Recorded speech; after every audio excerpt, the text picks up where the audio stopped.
Hi, welcome back to WJZ.com, and we want to welcome you back, we being K2 and I, to the Maryland Food Bank. Ashley Church, we'll get to you here in just a second, but I just need to explain why we're here. The first time K2 and I visited the Maryland Food Bank, it really had an impact on us. And we decided as a team we were always going to come back to the Maryland Food Bank at more times than just Thanksgiving and Christmas. Food insecurity is very real, and it's every day. I was joking you'd never been on live TV, but here's where I'm going. I told Ashley, I said, on the other side of that camera is about 50,000 people, okay? But right now, watching what's coming through that camera, 70,000 people in this state are food insecure, and that's a sin. Yep, and that's a big number, and we need to do what we can to address that, right? March is also National Nutrition Month, so what better time to talk about nutritious foods that we supply for our neighbors? And that is a part of the Maryland Food Bank's goal and mission, not only just to distribute food. There it is, logo, Maryland Food Bank. It is to distribute nutritious food. Yes. I mean, you can eat junk or you can eat healthy. Absolutely. And what we want to do is make sure that we're providing the components they need for a balanced meal, right? Their proteins, their dairy, if that's a part of their diet, and fresh fruits and vegetables. Produce is also really important. I mean, don't get me wrong. Sometimes a Snickers bar goes a long, long way. Sometimes a milkshake goes a long, long way. Yeah. But it's not exactly going to keep you long-term healthy. Yep, and that's okay sometimes, but we want to provide food that will sustain our neighbors and give them the energy that they need to go about their daily life, right? And having that access is really important, and we want to be there to support them.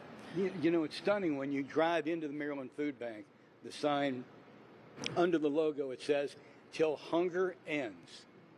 And, Kay, how many times have we seen that logo again and again and again?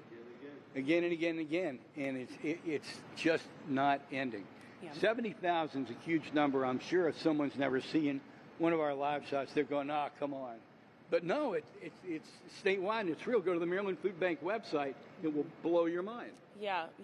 Food insecurity is really prevalent, and there are so many ways that we can address it, right? So till hunger ends, our work won't end, and we want to provide the nutritious food and also the education to make nutritious choices too. Yeah, the education's a very big deal. Yes. Coming up next half hour, we'll talk about the show and tell that we have in front of us. But once again, the reason we're here is so you can see that logo right there and always have it in the back of your mind, not just around the feel-good times of the year. Every day, the Maryland Food Bank. K2, we're back, brother. Feels good, doesn't it? And guess what? You slayed it, as Steve Sossman said. Thank you so much. All right, back to TV Hill. I'm Ashley Church, nutritionist. Nice to see you, Marty. At the Maryland Food Bank. So last half hour, I said we would talk about this, and we're going to tell you a way that you can get involved with your kids this summer if you're looking for something to do here at the Maryland Food Bank. But these are pea shoots. So these are a microgreen. We have a 5,000 square foot garden out back that we have multiple plants growing in that we bring kids out to have field trips. And they learn about all of our plants. Shout out K2 and I. We've done a Where's Marty there. It is huge facility. It's beautiful, right? So it's not quite open yet, but we host field trips in the garden, workshops where we have educational lessons about how to grow different plants, how kids can eat them, the different recipes that they can use them in. So really from seed to table, we teach kids about nutritious foods. Can you tell me what this is? Yes. So this is an example of a nutritious snack that they could find in the grocery store that is made from the vegetable that we show them how to grow and eat. So these are Harvest pea snacks. They're lightly salted. They're really tasty. The kids love them. I can understand that. So this summer, you do outreach through the Maryland Food Bank. Yes. To schools. We're coming up to the end of the school year, to be honest about it. It'd be kind of hard to set something up at this point. But summer, just go to the website?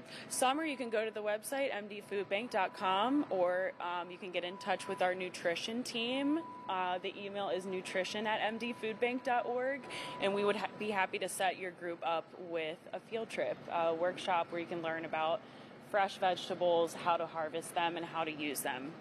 Any limit on the size of the group? Yes, so we do have a limit. It is subject to availability of volunteers, so we can discuss it on a case-by-case basis, but we're happy to attempt to host as many students as we can. Sure, I understand. And again, that garden is really spectacular. Beautiful. It really honestly is. Yes. A generous contribution made that happen. It's a big one, too. Hey, listen, you did great TV. I want to thank you for joining us. Thank you so much, Marty. It's been a real honor bringing you all to the Maryland Food Bank over the past, I guess we started doing this show in, 2022? Give or take. Yeah, give or take a year. Yeah, give or take a year. It's been a pleasure coming to the Maryland Food Bank. And please just remember, right now, 70,000 people are food insecure. We're going to be talking about ballpark food over the next couple of days. It's not the reality for everyone. Back to TV Hill.